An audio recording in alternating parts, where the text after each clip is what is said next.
You're listening to the Just Japan podcast. Everything you want to know about Japan.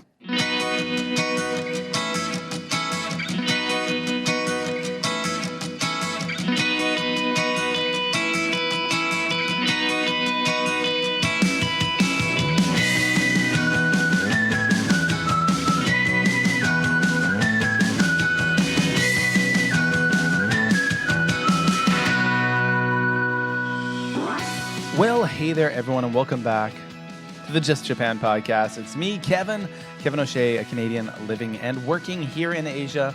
This is my 22nd year living in Asia, and the Just Japan podcast, of course, is back. This is episode number 212, and I want to thank you all for taking the time to stop by and download the podcast and listen to the episode. I really appreciate it. For those of you who are joining us who didn't realize that we were back, now you know, and I'm happy. A lot of people have been reaching out to me on Facebook, on Twitter, on YouTube, saying, hey, I didn't know that the Just Japan podcast was back. And it is, and I'm really excited.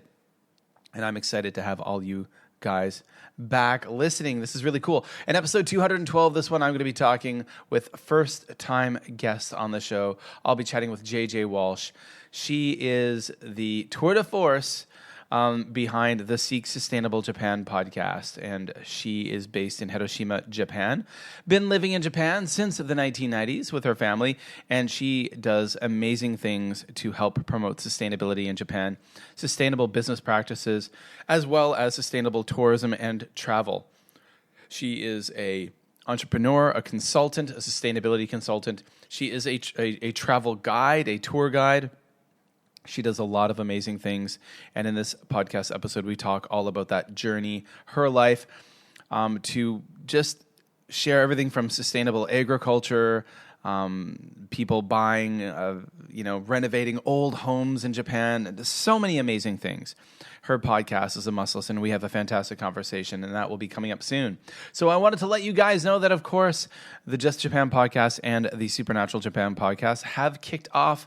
It's our first Patreon campaign. Well, not quite first. Many, many, many years ago, maybe 10 years ago, we had one for a brief period of time. Maybe not quite that long ago. And that was closed up a long time ago. So I've just launched a couple of weeks ago the new Just Japan podcast, Supernatural Japan podcast supporter campaign. And I would love to thank Charles for joining us over on Patreon and becoming a supporter of the podcast. We've got 2 levels. We've got ninjas, and we have samurai with a lot of different things that are benefits to you if you come on over. So, of course, the link will be below in the show notes, patreon.com/justjapanpodcast97. Just Japan Podcast 97. Not sure why that number is there, but that's the way we roll. Again, thank you so much, Charles, for supporting the Just Japan podcast and the Supernatural Japan podcast. And Charles is very fortunate now that he is a supporter of the podcast. He's opening up to a brand new world of podcasts. Over there is the Spicy Wasabi podcast that he gets to listen to. We've already got a few episodes of that over there with some cool guests of the regular show who took the time to sit down with me and talk about a lot of other different things that are not in the main show. So that's over there. Also, full video versions of the podcast are over on Patreon and a lot more. So go check the link below and see what's there.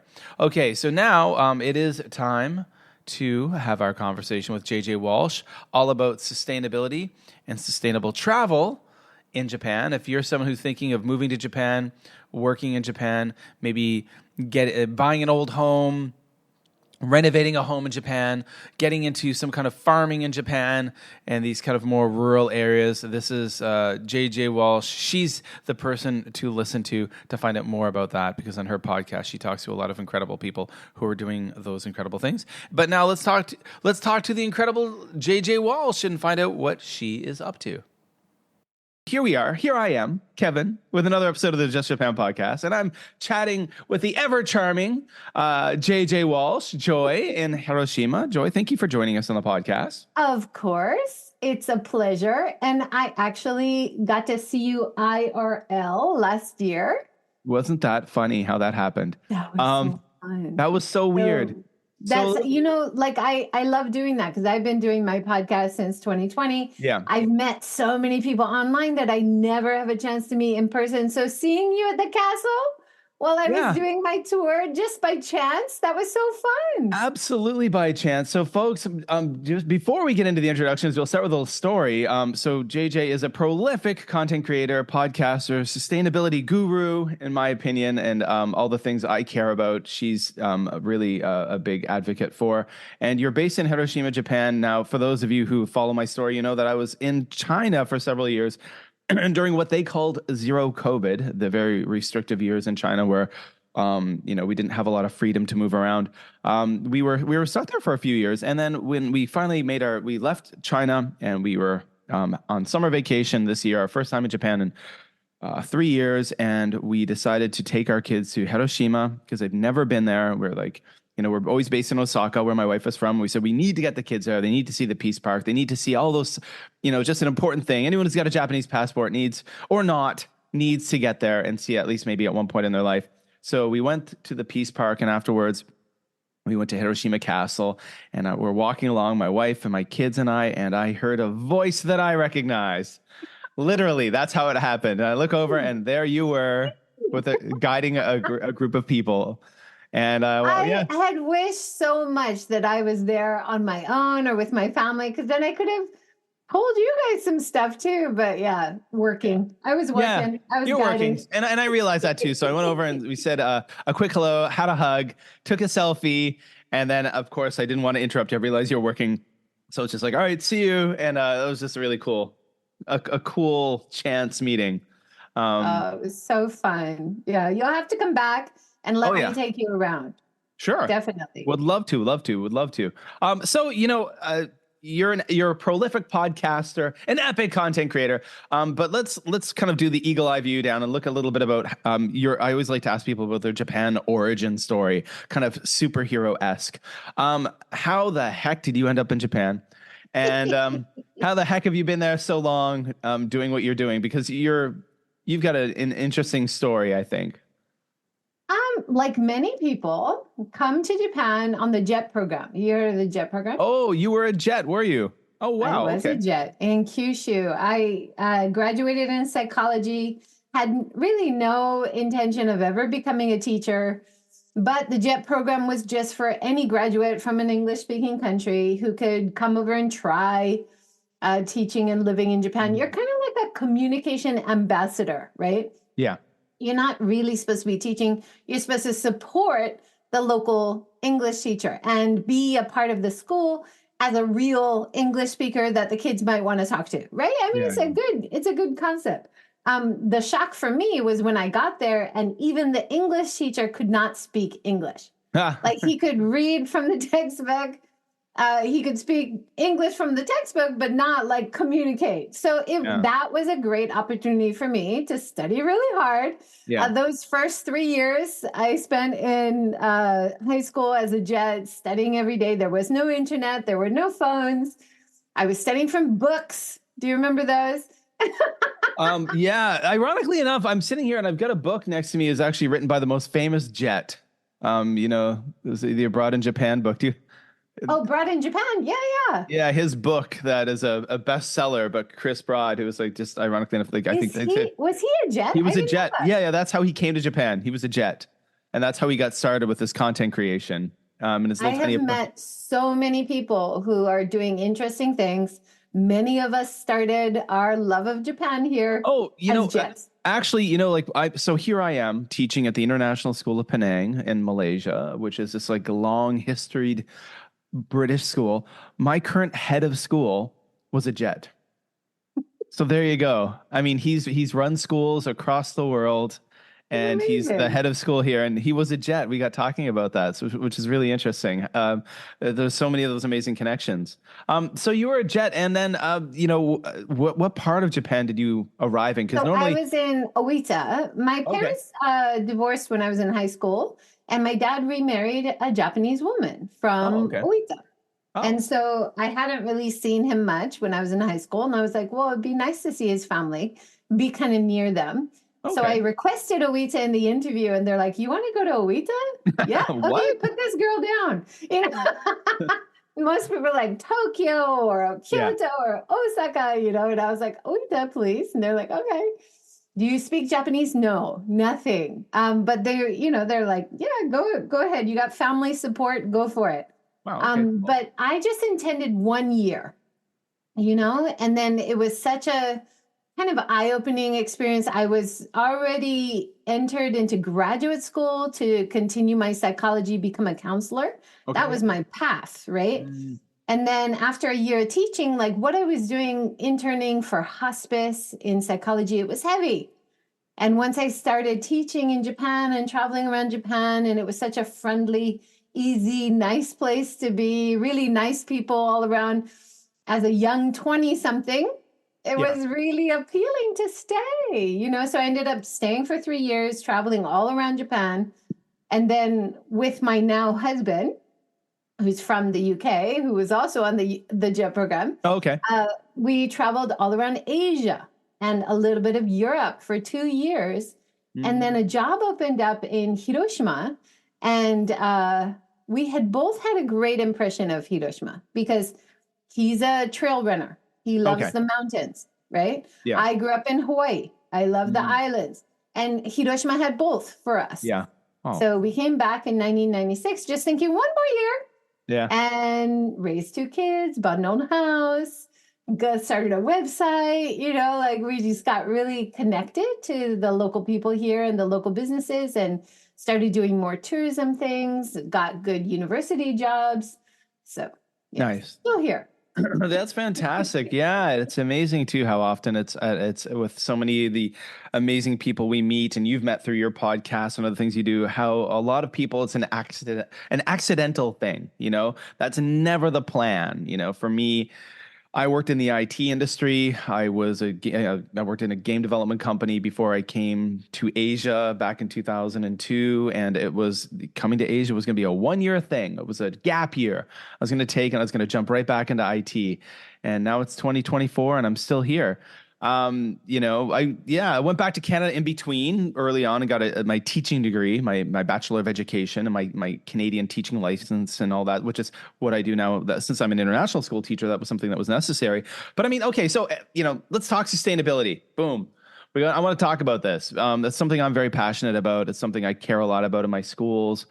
It's always a work in progress for me. Just when I think I'm doing something right, I learn that I'm not, and there's more to do. And then you have to kind of pull back and realize that you can't do everything, but you can make changes. So you are very passionate about sustainability. I mean, you've got a podcast about it and so much more. When was that fire lit under you? When did you start to care so much about the broader world around you? Well, I went to a really interesting modern art museum exhibit in Hiroshima here. Okay. And the artist was talking about, please tell a story that really stands out in your mind from when you were 11. And Okay. then everybody was writing their stories. And then his research as an artist was that he really realized there was a lot of pivotal moments for people at age 11. And so I wrote about when I was taking care of our pet rabbits. We had a lot of pet rabbits. I came home from school, and after dinner, my dad said, "No, what do you think of dinner? Did you like that?" And Uh-oh. it was I the think I know where this rabbits, is and I going. was Oh, like, "What rabbits?" And they're like, "Our rabbits." And I went to check the cage, and the cage was empty. And to me, making that connection between what I'm eating and the animals or the nature that I love, and growing up in Hawaii, and that was a real pivotal moment for me. And then in my parents' generation, you don't allow a kid not to eat what the family eats or, to be a vegetarian. So I had to keep eating what the family ate. I okay. didn't have a choice. But I always resented that. And I felt like a fish out of water. Like, am I the only one who feels like this? Like, what? I was so conflicted, right? And so when I met my now husband, he was a vegetarian from when he was 13, and he Oh, changed his wow. whole family. Oh, okay. So I was like, what? You can do that? Like, even as a 20-year-old, I was still under this impression that you just can't do that. And so I think that is true, that when I was 11 and having that first big conflict and really make me think about things that I'm doing, that I'm eating, and the connection to nature and animals. And that had a big effect on me. And then after that, going to the beach and, seeing broken coral on the beach, seeing Yeah. fish that people were fishing and not really wanting to eat it, but wanting to see the beautiful fish. And then in Hawaii, we have so many things about how do we balance the needs of tourism with the needs of local people, right? So I grew up kind of with this all in the background. And then when I came to Japan, I wasn't really thinking about it for a long time, traveling myself around Japan a lot. And then at university, when I did my MA in sustainable tourism, Oh, okay. I started really diving into these issues, and a lot of these old stories and old experiences started coming up. And then when I left, or even in university, I was teaching sustainable tourism. I was teaching business, kind of as a seminar, more a sustainable focus, and as my research, a sustainable focus, looking for sustainable examples in Japan.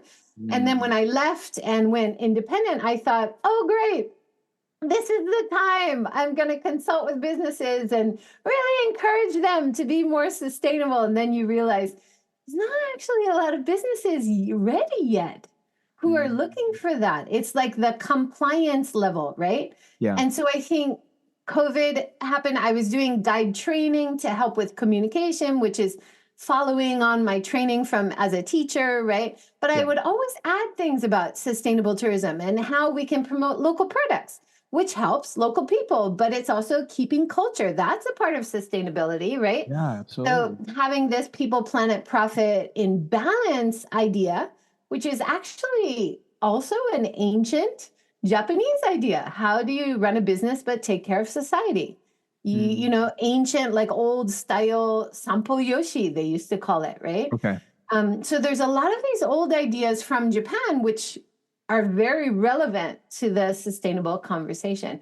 And I think, Kevin, when you first start like doing a new thing, Yeah. it's all kind of unclear, right? But the more I do it, the more I talk to different people and really various topics, like on the podcast, the more consulting jobs I do with very different destinations, you start to see threads of similarities. You start to see how things are all connected. And then you can really give interesting and useful, I hope, and think, advice to places and to people about what is the next good step. Like when I first started, it's so in my mind, when I first started the research, so black and white, right? Oh, you absolutely have to do this. You have to change it right now. And then over the years, you start to realize, no, what is actually possible? What can I actually encourage these people to do that's Yeah. not so radical, So Well, I it's, mean, it's kind of it's been interesting. evolving. Like, I've spent my career working in schools, and I suppose sustainability is something that we often, you're trying to instill values in children at a young age, right? And then there's the whole, I tend to always work at international baccalaureate schools where there's lots of like service learning, and we talk about the whole concept, of course, of think global, act local, and acting local is, often the most effective way to do things. And I've studied environmental education at Queen's University in Canada in the last few years. It's one thing I've been doing to try to up my game, has been taking these like continuous teacher education courses and how can I be better at teaching environmental education to children. And one of the big things we often talk about is, the worst thing you can ever do is the doom and gloom scenario for children. Of course, you want to be positive, but you also have to think small, right? And then the term eco anxiety comes up a lot. And my own 13-year-old has had this conversation with me before about how angry he feels sometimes. It's kind of like, how dare you, old people, mess up our world? And how dare you look at us expecting us to clean this up, right? So there's that horrible anxiety there. And I think what I've always or I have been in more recent years, really truly understanding is like the small acts and going small, starting small, really small, especially with young children, and showing them that they can do these little things. And by creating a garden behind the school and having the children get there and truly muck around and truly have it led by children. Whereas in other schools I've seen who have deep pockets and big budgets in places like Abu Dhabi and stuff, they have all these like big sustainable campuses, but it's all BS. It's all for show. It's all they have actually a team of gardeners who come into the school garden, and the kids aren't allowed to touch anything, but they come out for lots of photo ops with clipboards, and they're drawing pictures of flowers. And so it's interesting. There's so many. I mean, I could ramble on about this, but when I listen to a lot of the guests you talk to in those conversations, it always excites me, I guess, is what I'm kind of in a long about way saying. I mean, you talk about tourism, which I grew up in, very deeply connected to tourism, where I grew up in Nova Scotia, Canada. My parents worked for Parks Canada. They were career Parks Canada people. I grew up with my summer jobs in a national park, and everything was contingent on how many tourists come. And then at the same time, what is the impact of those tourists? So you're doing all these amazing things, and you're talking to all these incredible people. And I love hearing all those threads. One person that always jumps out at me is Alex Kerr. When you talk to him, I've never had the pleasure yet of talking to Alex Kerr. I want to get him on this podcast someday and do. But you often talk about over tourism and the sustainable tourism practices. So, I guess I'll jump around here a bit. You are a guide in Hiroshima, and these are all things I want to kind of trickle down to. So let's maybe, I didn't know that you had an MA in sustainable tourism. That's fantastic. I can see now how threads are connected here. But so tell me about this being a tour guide. That's why I saw you in the flesh doing this. It's true. And how did that happen? And I also noticed that now you are doing training seminars or training workshops for others out there who are interested in becoming tour guides. So could you unpack that for us? Of course. So just to mention that my daughter is now doing her last year of IB. Oh, okay. My son went through the IB program here.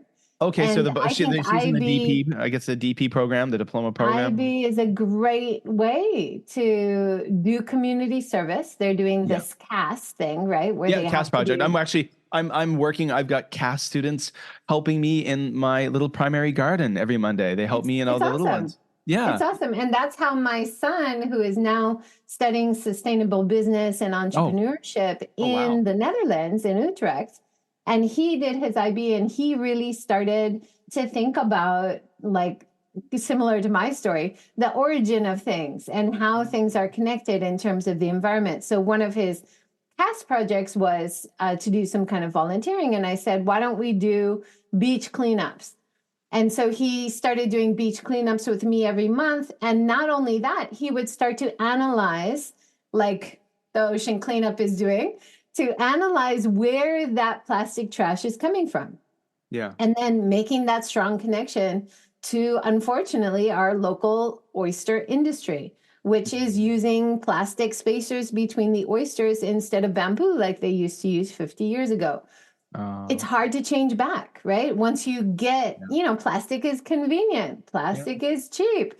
These are things we know is becoming a huge problem, but it's really hard to change. So he got so personally invested in this because of CAS and because of that IB program. So I'm a big believer. It's changed his whole life, and for the better. That's fantastic. In terms of guiding, he also started doing guiding because I was doing it, guide training as a part-time job before he went to university. But it's a great way, and 3 years ago, if you didn't have a Japanese certification as a guide, you couldn't do it.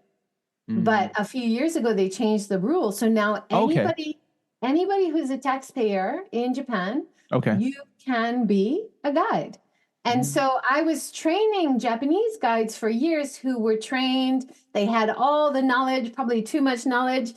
And I was teaching them how to simplify it and to talk more about personal stories and really connect to the visitor. And now I'm doing training with more and more international people who have lived here a long time, trying to move away from poorly paid jobs. Unfortunately, a lot of English teaching is not well paid now.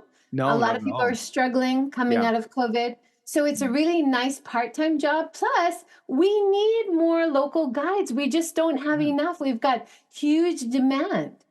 And the local people who've lived here for a long time, if I can tell them foundational knowledge, a good set tour, which visitors seem to really love, and then they build and they personalize on top of that based on their knowledge and their skills, Yeah. I feel like I'm doing a great service for Hiroshima because it gives the visitor such a more meaningful and deeper experience. And of course, one thing I'm adding to that is how can we promote locally made products? How Nice. can we take them as part of the tour to mom and pop places, not the chain stores? How can we introduce the great local coffee roasters by entrepreneurs instead of the main chains, right? This all helps develop and support Hiroshima's economy, but also Hiroshima's people. Yeah. And it keeps that interest. It's not just a random place like any other. Like, to be a guide, you can really introduce that individualized experience that people are not getting if they just come on their own, right? True, true. And it's amazing So to think about. Like, win-wins. I think so many people, especially, I mean, like, children, but not just children, adults, when they think of the word sustainability, they think of recycling PET bottles. They think of composting. They think of, there's always these kind of the basic go-tos, but they don't think that helping support a small local business is sustainability. They don't think that helping the local farmer is sustainability, or that local coffee roaster instead of going to the big chain. That's how you help. I love that. I love that concept. That's really great. It's true that for example, the English teaching industry is a poorly paid one, and it's a struggle for a lot of people. I've known so many people who worked in the industry, and they can barely even live paycheck to paycheck. So to have that extra, and that's cool. I mean, like, I worked as a historical animator at the Fortress of Louisbourg National Historic Park in Canada, which is very similar to Colonial Williamsburg, Virginia. It's a living fortress, historical park, and they have people in the summers in costumes. And I'll always remember that was my summer job throughout high school and university. And, we had to have our basic knowledge. We do refreshers every year, and we'd have to read all these books and know about the basic history. But what the people loved were the stories of risque things, or of you see that well, that's apparently a haunted well. A person was thrown in there 250 years ago, and now at night you can sometimes hear them crying, or over there this happened. Those are the people love the intrigue and the kind of, when you kind of can put that spin on it, right? So it's neat that I often thought that if I were to have stayed in Kobe longer, where I lived for 10 years, I would have loved to have done some kind of tour guiding there. And what's a real narrative which is lacking in Japan in tourism is stories about women through history. They're just absent. True, And right? Hiroshima has so many amazing stories about women who helped rebuild the city, like where I met you next to the castle. Yeah. That's right next to a bunker where a 14-year-old girl named Yukie Oka was in there. She was supposed to get changed with another student. All the students were enlisted into the military, and she was supposed to get a shift change. 8:15, the other student was late. She was the only survivor in that whole area because she was inside a concrete bunker. She went outside. She saw what happened. She talked to soldiers. She went back in, and the radios were still working. She called headquarters in Tokyo and tried to explain what happened. But she's such a key person for getting that message to Tokyo headquarters first, right? And getting that idea in their mind that this might not be something we can fight, starting to think about surrender, which was a really important part of ending the war, right? But her picture is not there. Her story is not there, right? Like, why aren't we promoting these amazing stories? So as a guide trainer, this is definitely one of the stories everybody should be telling. And then hopefully she's not forgotten in history books. She's not forgotten in future tourism brochures about Hiroshima, right? Yeah, well, that's amazing. Yeah, absolutely. And I mean, I think with any place in the world, there's always room for improvement. And when it comes to something like that, Japan sometimes maybe has a little bit more than others, to share those stories of women doing amazing things. With regards to tourism sustainability, these are the things that always excite me when I'm listening to your podcast. One of the concept, or one thing I just wanted to touch on, I mean, obviously tourism has bounced back in a big way in Japan, right? I can only anecdotally attest to that. I was there in 2020 when the borders closed. my family and I were, when things were getting hot and scary in China, the very early days of COVID, when no one knew what it was. And we came to Japan and the borders in China closed, the borders in Japan closed. We were there for pretty much the year. And we got to go to places like Kiyomizu-dera. We got to go to the bamboo, forest in Arashiyama with no people. Well, it And was still busy. I did it because really, there's still a lot of domestic tourism. well, It yeah, wasn't empty. I think I think when we were going, it was still kind of, when did we go? We went to Arashiyama. It was, maybe I'm just because I'm comparing it to when we attempted to go a few years earlier, right? It's all perspective, right? I remember we attempted to bring my kids to Kiyomizu-dera back in like 2017, and then we like gave up halfway up the hill. We're like, this is ridiculous. Like my kids are freaking out, like they're getting really upset trying to move through this crowd, and we can't get any. I have a great story connected to sustainability at Kiyomizu-dera because one of the strategies for these top places that everybody wants to go to is to open earlier, stay open later, right? And so you thin out the crowds. And so Kiyomizu-dera was one of the first places to do that. They started opening at 6 a.m. So when I stayed in Kyoto, I was like, okay, this is my chance. I'm going to go at 6 a.m. And you know who was going in at the same time as me?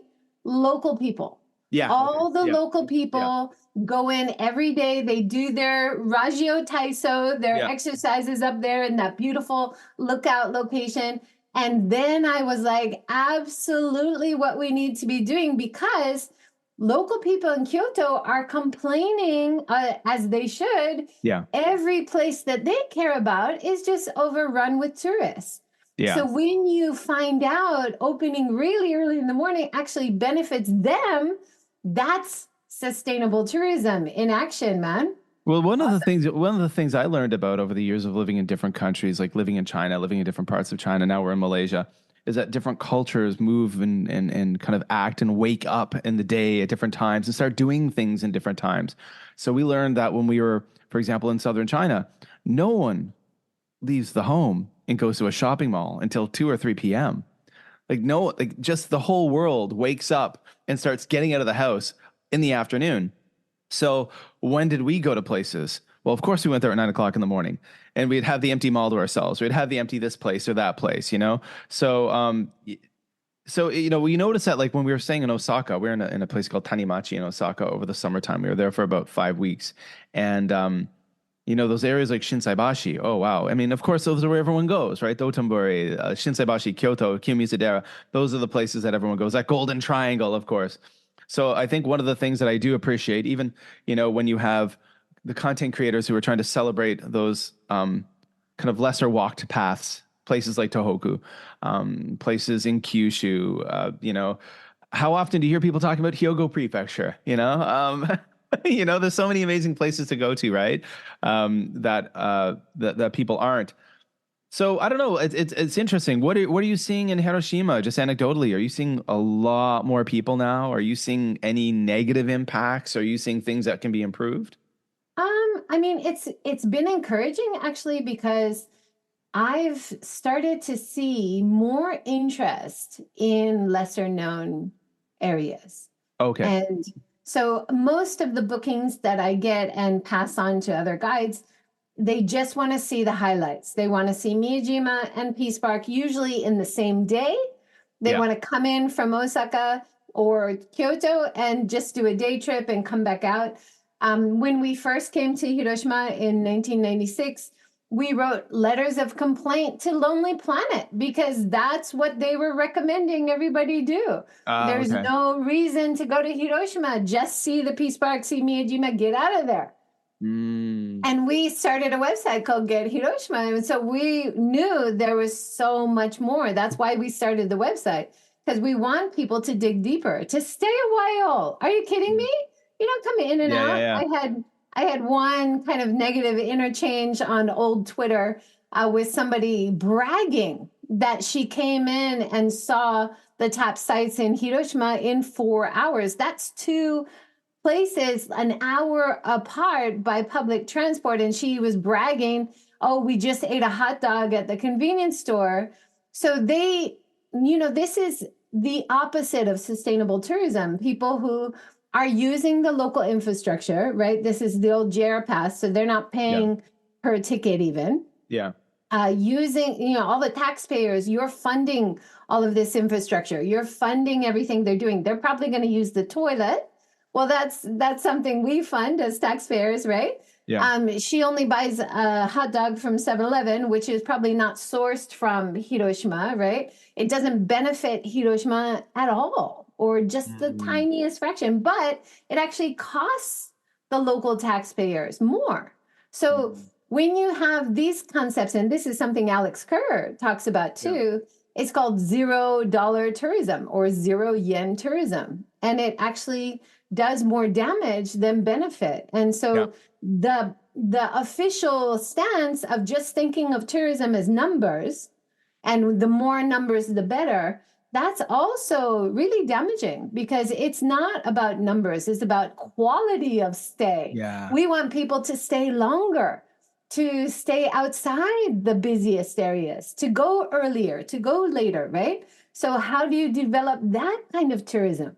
Those are the conversations all the planners need to be having. But everybody's still focused just on the numbers, right? It's interesting. I can remember you and Alex Kerr having this conversation about Shirakawa-go and all the Shirakawa village and the big bus tours that were coming in, for example, from China, where people would come in. And you see the same thing here in Penang, Malaysia. Penang is an island that is a huge tourist hub. And, I've even talked to local restaurant owners here when I've been sitting, eating with my family, and them complaining that like the big tour buses come in. Maybe they've flown in from China, they've paid everything using Alipay and WePay, and they come in, and then there's like literally there'll be restaurants here in Penang that are owned by big Chinese companies, and they will only go and eat at those restaurants, and then they stay at the hotel that's owned by a Chinese company, and then actually none of the money actually in a way actually like it doesn't even leave China. Everything's kind of, so nothing's coming in to benefit the local economy, but you do have crowds of people who are causing the impact, who are maybe littering and using those public restrooms and then annoying locals, because of just the crowds. Crowds annoy people. But wow, but it's not only crowds. It's you're taking away local people's access to things they care about. Yeah, right? Yeah. So even the example of the fish market in Japan, right? And how the fish market became a big tourist site. But it stopped local people from going shopping there, because there was so many tourists who were going in, taking photos, not buying anything. And the local people wanted to go and buy something, and they were put off because of the crowds. So in Hawaii, for example, we have certain times of the day, very famous, busy areas for tourists, but there might be certain times of the day when it's off limits to tourists, only local shoppers. London, only local traffic can drive in. We have kama'aina rates in Hawaii. So local people, local taxpayers get a discount with our local ID when that happens here. Places, that happens here in Malaysia. Hotels and stuff. Yeah. We don't often see that in Japan. Yeah. So we can take these good examples of how to give local people benefit from around the world, right? Yeah, it's interesting. That's one thing that I noticed when I came here, and it's just on signs everywhere. There's like the Malaysian rate and then the tourist rate, which is usually like double. But some places will say, do you have your pass? Or like I'll say, I live here, I work here. They're like, do you have a picture of your working visa? So then if you can show them a picture of your working visa, then you can get a local rate. Because I'm a taxpayer, and Japan doesn't do that. In fact, Japan is creating kind of animosity between locals and visitors, because a lot of local people are really struggling to pay the Shinkansen prices, but they're giving discount Shinkansen prices to visitors who have more money coming in with a weaker yen. So this is creating friction that really shouldn't be there, right? Absolutely. So again, we could podcast. You could have a whole series of podcasts. Oh, you do, about this topic, everyone who's listening. There'll be links below. Seek Sustainable Japan. Check it out. Seek Sustainable Japan. I don't want to keep you too much longer, but one thing I do want to touch upon is your love and passion for old houses. And there's that whole sustainable piece there. And I think the conservation of history is such an important thing here. I think of listening to your podcast episodes about the Kuminka Summit that you've been to, summits, and I mean, you spend a lot of episodes celebrating those who are, I should say, or restoring old homes, celebrating the history of architecture. Tell me about, again, tell me about where this love comes from and your passion for celebrating older houses and those who are taking on the monumental task often of moving into these homes and renovating them. Well, I am in very good company because this Minka Summit, which is coming up in April this year, mark your calendars if you're interested. It's like the middle of the month. I think it's 19, 20, 21. Anyway, the weekend in the middle. And the first time I went 2 years ago, it gathered more than 300 people. And I think last year was like 500 people. Wow. There's a lot of people really interested in this. And of course, there are a lot of Japanese people as well, but a lot of us foreigners are looking at these beautiful old houses and seeing so much potential to have the traditional aesthetic, which is gorgeous and beautiful, but pull it into modern relevance. I mean, this is something Alex Kerr has done with guest houses all over, right? You have the beautiful old structure of the building, but you add insulation, you add, insulated windows, you add air conditioners, you add Western toilets. So it's very comfortable to live in. And we got a discount on our house because it's garbage, right? They're like, just buy the land. And of course, we'll give you a discount for that garbage house. You're going to knock that down, right? And we're like, okay, thanks for the discount. We're going to keep it. And they're like, what? And so you can get some major bargains. But one of the big issues I think we're going to be talking about at this year's conference is Noto Peninsula, because a lot of old houses came down. And one of the big issues was if you don't pay to renovate it, to get all the earthquake resistance beams and support things put in, it can be really dangerous, So that's definitely an issue. That's an interesting thing. I was spending the last few days. So I'm on Chinese New Year holiday right now. So I've got the next week off. So a little bit more time on my hands. And I've been sitting here looking through some IKEA Bank websites, in Hyogo Prefecture and stuff, and looking at houses. And my wife often just shakes her head. She's like, oh, Kevin, come on. You don't want to live in a place like that. But some of the places I find, it's one of the first thing that actually comes to my mind when I look at some of the structures. I think, ooh, that doesn't look safe. Like, that's not a place I'd want, For our house, when we had the remodelers in and they took off the low ceilings, which were very like Showa, and 50 years ago. Yeah. And then they opened up these beautiful old beams that are perfectly crafted to fit together like Lego pieces. And then they said, you're so lucky that it's that style, not 50 years ago with all the prefab, because those traditional styles, which are fitted together so beautifully without nails or concrete or anything, when you have an earthquake, they usually, unless like Noto was such a big one, but they move a bit, they readjust, and they stay. If you have a prefab, and we have a lot of houses in our neighborhood, which are that cheap prefab 50 years ago style, and breaks. We have houses next to us with big cracks running down them, right? So it's like the old style we know now is actually more stable, even better, and more beautiful. Yeah. Right? Yeah, there's been such a big, I won't even say resurgence. There's been a massive popularity in the last few years of foreigners interested in these properties. But I suppose that sometimes also can cause some issues too, because there's a lot of foreigners who are coming in to buy up properties, snatch up properties, and turn them into temporary stays, Airbnbs. And if it's anything, one thing I wonder about, I wonder if this will happen. I'm sure you've talked about it in different episodes. I think of the hot housing market in Canada, where I'm from, and basically on the west coast of Canada, the reason it became so hot and properties became unattainable for a lot of local people was because it was foreigners who were coming in, big deep pockets, buying up tons of a property, which just shot up the housing prices through the roof. So now they say that if you're living in Western Canada, basically, if you're someone like me who's a teacher, you can never own a property. You could never right now buy something. And I wonder, or maybe just the numbers are so big. There are so many empty houses in Japan, and there are so many. I think that maybe that wouldn't even be an issue, would it? Not yet. Like I keep expecting that kind of thing to happen. One of the interesting areas I think is Onomichi, which is about an hour away from Hiroshima City, and they have very few Akiya right now, and it's not convenient. A lot of the houses are up staircases with no road access, but the local people, there's local organizations there who have been so active in getting people back there to live in the old houses, to remodel them, mostly on their own or using small companies, that they have maintained the traditional aesthetic of the whole place. It's amazing. Oh, wow. Definitely worth visiting Onomichi. I've heard you Plus, mention it.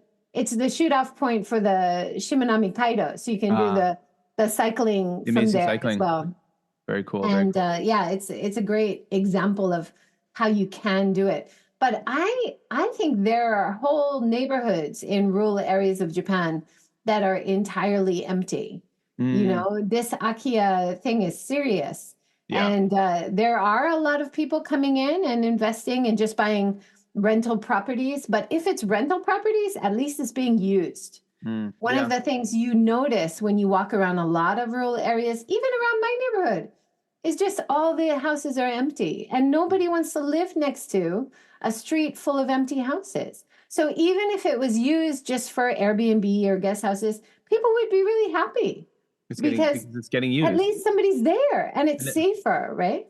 Yeah, someone's there, and I suppose there's another building that's being maintained that won't fall into the ground, and it won't be an eyesore. Yeah, I know this is something that definitely, I mean, we plan to retire in Japan, and I'm looking at, I mean, I'm still in my 40s, but I'm kind of looking that direction. And even before that, you know, I definitely am hoping within, say, the next 5 years, 6 years to buy a property in Japan. And so this is something that I'm always thinking about. And I'm also very passionate about the ideas of tourism and sustainability too. So I'm often thinking, how am I going to, and then I'm also thinking, what are my next steps after teaching? Because, you know, to be honest, when you're a primary school teacher, you don't want to teach forever. I think many people, right? They go from teaching to you could do guiding, Kevin. You'd be a great guide. I would love to do something like that. Absolutely. You know, that's kind of in the DNA as well. My mother was a career tour guide for the Fortress of like Parks Canada guide. My dad was a historian for Parks Canada, which is also why I think I have such a love for the idea of history and storytelling. My dad was a big collector of stories. He was really passionate about, we kind of had a lot of similarities to the small communities in Japan. We grew up in a small community in rural Canada that is like what they would call a dying community. All the people left in the 90s to go to work in the oil fields and this and that. And the population just dropped and never rebounded. My father would say that, you know, we've got to capture the history of this place before it's gone. So he would spend a lot of time interviewing the old timers in town with his tape recorders and collecting their stories and transcribing them at home. And he would write books and stuff and publish their stories. And I suppose in a way, that's what I like to think I'm trying to do now with podcasting. And that's what we're doing. I mean, again, you share on your podcast so many inspirational people. I love listening to it. But you know what? I don't want to keep you any longer. We're getting close to 11 o'clock your time. I'm sure you've got stuff to do. And, I've got a daughter coming home from a sleepover shortly. She'll be getting dropped off. But I want to thank you so much. Where can people find all the amazing things you're doing online? If you search YouTube for JJ Walsh, I'm the only JJ Walsh that comes up. Isn't that weird? Seems weird. Seek Sustainable Japan, JJ Walsh. You'll find me still on Twitter. Yeah, right? Hanging in there. Yeah. I'm on Instagram. Instagram is Inbound Ambassador. Facebook, Inbound Ambassador. I'm also on LinkedIn. I have given up on TikTok. I still have an account, but I don't do anything there. It's interesting how those. I started TikTok late. I made stuff, but I find like even like my Instagram, like it doesn't get any push. I don't know, but I'm still desperately hanging on to Twitter. Maybe just reminiscing about the good old days. I know. I've tried Blue Sky. I've tried Me too. Threads. No one's there though. You just don't have the same community yet. No one's home. Right? You post stuff there and like you just nothing happens on Threads and on Blue Sky. Blue Sky just opened to the public. No more invites needed. It might get better, yeah. Maybe. But But right we've now, got a great Japan and great friend community on Twitter, and yeah. so it's hard to replicate that, yeah. Yeah, it is. It's true. Absolutely. And I will But put if you search Google, seek Sustainable Japan or JJ Walsh Hiroshima, you'll find me awesome. And I will anywhere. put all the links below in the show notes, folks. Thank you Go so click on much. those links and follow Joy all over the place. All right. Well, thank Yes. you so much. Thank you, Kevin. Thanks for having me. All right, folks. Well, I want to thank Joy for coming on the podcast, of course. Joy, thank you so much. It's always a pleasure, and it was really cool, as you heard in the episode, that we did actually bump into each other in person at Hiroshima Castle in June of 2023. That was a really neat experience. It's really cool when you're online friends, you meet them in person for the first time. That is always a neat experience. And of course, you can go and find Joy all over the internet. Just do a search for Seek Sustainable Japan, JJ Walsh, and her YouTube will pop up, her LinkedIn, the podcast on Apple Podcasts, all of her videos, Spotify, LinkedIn, Medium, you name it. So just do a Google search for Seek Sustainable Japan, and I'll put some of those links, of course, in the show notes below. So yeah, everyone, I've been working really hard to get content into the Patreon. Started off the supporter campaign. Another episode of the Supernatural Japan podcast came out last week, episode number 16. That was really cool. That was all about Osaka and haunted Shirokita Park. So that is a park below the Yodo River, the Yodogawa, in the city of Hirakata, which is kind of connected to Osaka. And it is a sad tale of kind of what Osaka went through during the last days of World War II, with a lot of fire bombings and a lot of people suffered and died. And now there are those who believe that the spirits of those people still remain along the Yodogawa, around some parks. And that's what we talk about in episode number 16. If you're not already listening to the Supernatural Japan podcast, you should be. Of course, it's a very different form than this podcast. It's me doing research, writing scripts, and then reading them as a narrator. And every once in a while, I have a guest on, but for the most part, it's a different style, and it's a lot of fun to make. After I finish recording this one this evening, I'm going to be sitting down and finishing up a really cool script. My first Supernatural Japan podcast about yokai, and of course, we're going to look at and celebrate the most famous of all Japanese yokai, the kappa, in the first episode about yokai. So that'll be for episode number 17. So it's been interesting. I've been putting out some content on TikTok and on YouTube, and again on the Facebook page, which is facebook.com/justjapanstuff. And there's a lot of people who were avid listeners of the Just Japan podcast in years gone by who have been completely unaware that I've restarted the podcast. We kicked this back off at the end of November of 2023. And so I've been putting up content, but the problem is that, of course, YouTube and Facebook use algorithms to push out their content to subscribers and followers and whatnot. And last weekend, I was kind of lamenting on the Facebook page that I'm not getting any engagement. Like, I'll post these really incredible pictures, but like no one likes them and no one sees them. Like almost no one. I mean, like there's over 3,500 followers on that Facebook page, but I put out like a really gorgeous picture and like 20 people see it. That's it. So Facebook just isn't pushing it to people's accounts. And the same thing happens with YouTube, on paper, it looks like I've got this healthy channel. I've got like almost 29,000 followers or subscribers. But I'll put a video out and I might get 50, 60, 70, 100 views, and that's it. So obviously getting buried in the algorithm. And because of that, although I'm constantly putting out announcements and sharing about the new podcast episodes, but it's kind of a trickle. People just one by one are starting to learn that we're back again. But, 'tis a marathon. We've got to build the numbers up to where they were before is the goal. And it's going to be a slow process. There are a lot of you amazing people listening. I just can't wait to, those who thought I was finished for good with the Just Japan podcast, I can't wait for them to find out that we are back. I'm back, and all the amazing guests are back, and it's going to be cool when they do. So especially for, I suppose we'll look at the positive thing. If someone finds out in a few months from now, they'll have this great new, invigorated back catalog to go through and listen to. And hopefully, it does look like on the Facebook page, there has been more traction with recent posts. So guys, go over to the Facebook page. The link's below in the show notes. Over at just facebook.com/justjapanstuff. I'm quite active over there, and every day I am posting things, and I go through a lot of old hard drives, and I look at a lot of my old photos, and I post a lot of neat photos and videos and links and stuff like that.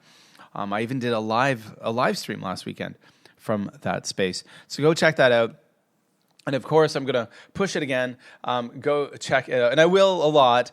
Go check out the Just Japan podcast and Supernatural Japan podcast patron page. I'll just call it a supporters page. And come on over and please join. We've got 2 tiers, the ninjas and the samurai. And there's a lot of benefits. There's a lot of cool stuff that will be within the Patreon ecosystem. The Spicy Wasabi podcast, I'll be making a lot of episodes of that to put in there. So there's already 2 episodes, and I'm hoping, by the end of by the end of the month, I'll have another one in there, and so it'll be a regular thing, and there's a lot of fun stuff over there. So go check it out if you can, and would like to support the show that way. If you can't support the show that way, I would just appreciate you guys telling a friend, telling someone in your family, and say, hey, check out this Just Japan podcast. If someone likes spookiness, go check out the Supernatural Japan podcast. Well, that about does it for me, Kevin, here with another week of the podcast. I'm actually just coming off of the Chinese New Year holiday here in Malaysia, and it's the first week back at school, and it's been pretty tough, guys, I'll tell you. It's been pretty tough. When you've been away from school for 9 days and you teach primary school, it gets a little bit harder each year. So this has been a bit of a rough week for me. I'm recording this on Thursday. I'll be putting this episode out on Friday. But I have to admit, guys, I'm a little frayed around the edges. But it is what it is. Interestingly enough, in another 5 weeks, I'll have another holiday. We're going to have a 2-week spring break. And I look at these times as opportunities to get a lot of content creation done. That's the kind of time, if I've got 2 weeks off, where I can maybe kind of create a bit of a storage room on the hard drive, so to speak, of interviews, and I can maybe do 3, 4, 5 interviews during that time period, and push those out. So there we go, everyone. Thank you so much for coming back and listening to the Just Japan podcast, everything you want to know about Japan. I hope you enjoyed my conversation with Joy, JJ Walsh. I always enjoy listening to her talk. She's so knowledgeable and has a lot of really fascinating experiences that I do not. And that's one of the great things about this podcast, is getting people on who have connections to Japan and experiences in Japan that I don't, but that we're all interested in hearing from. So that's it for another episode of the Just Japan podcast. My name's Kevin O'Shea. I'm chilling here with my family in Malaysia at the moment. Looking forward to being in Japan this winter holiday. The plans are already being made and decided upon, and that will be very exciting. All right, guys, wherever you are in the world, I hope you are happy. I hope you're healthy. And remember, share the podcast and help us grow again. All right, guys. I'll be talking to you really soon.